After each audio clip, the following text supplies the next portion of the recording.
Hi guys, Mary Languish here. Welcome back. Please give this video a like and subscribe to my channel if you haven't already for more art content like this. But today I wanted to get a little bit more in depth.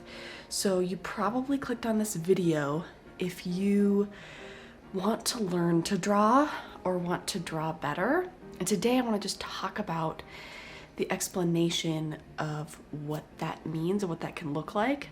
I truly believe it's not learning about what to draw, which is oftentimes what we search on the internet. How to draw an eye, how to draw a face, how to draw this. I think it's learning how to draw so that you can draw anything and everything. So hear me out on this explanation on drawing what you see versus what you know. So drawing takes the coordination of 3 body parts. You can't have one without the other 2. They work interchangeably together. Like, you can't take one out without the other. You really have these 3 body parts that work together in tandem to help you draw realistically, or help you to draw what you're seeing, not what you think you're seeing. The first one is your eye.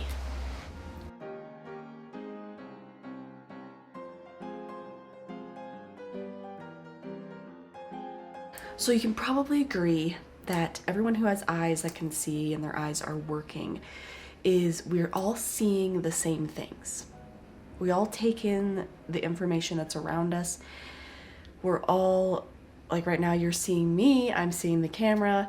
If you were here, you'd see the camera as well. Like, we're all seeing the same things around us if we're in the same area, same place.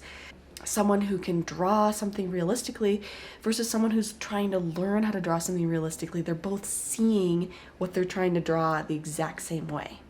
Would you agree? However, what we perceive or take away from what we're seeing is different for everybody. We all come from different backgrounds, we have different stories, we have different ethnicities, we have different interests and dislikes and likes and all these things that make each of us unique, that how we perceive the things around us is going to be different. We're going to pick and choose what we see. We're going to notice things more than other things because of who we are. But when it comes to drawing, we want to learn to draw what we see. So ultimately, what our eyes are seeing is kind of the goal.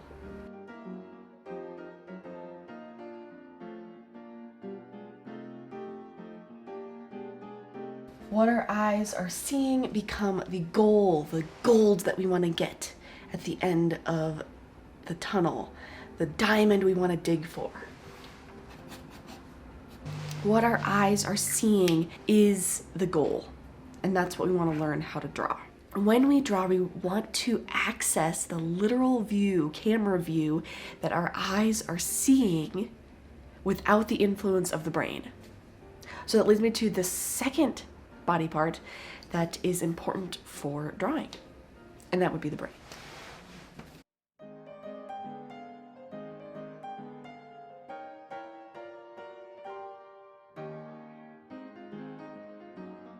So the brain ultimately helps us see, right? You can't have the eyes without the brain, you can't have the brain without the eyes to be able to see, to even be able to perceive things the way we individually perceive things. The brain's important.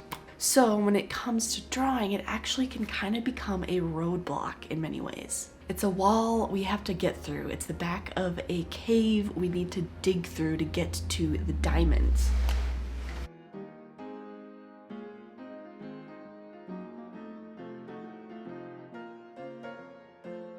The brain influences what we see and tells us what we're seeing, even if it's not exactly what we're seeing.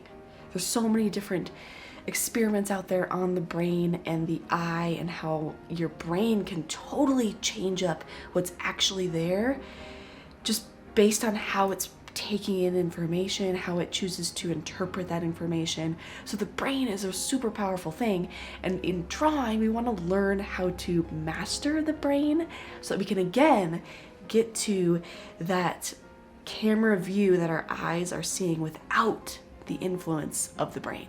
The third body part is our hands.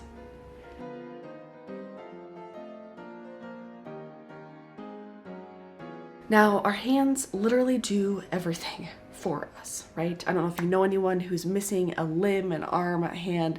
It drastically changes your life because we are made to have two hands to work with, and you know, we do so much with them. We do everything with them. They are our tools. These are how we draw. This is how we get to our end result. This is how we put pencil or material to paper or the surface.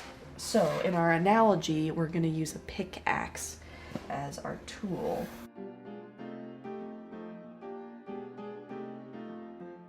You have to learn to use a pencil, right? Now, the interesting thing about that is that this step, honestly, we've already mastered.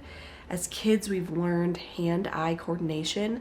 We've learned to pick up a pencil, a crayon, and use that. And so we've all, at this point, if you're an adult or even just an older child, you've already mastered that. And so that hand-eye coordination already comes into play. Your eyes and your hands are already connected, again, with the help of your brain, because it's all connected together.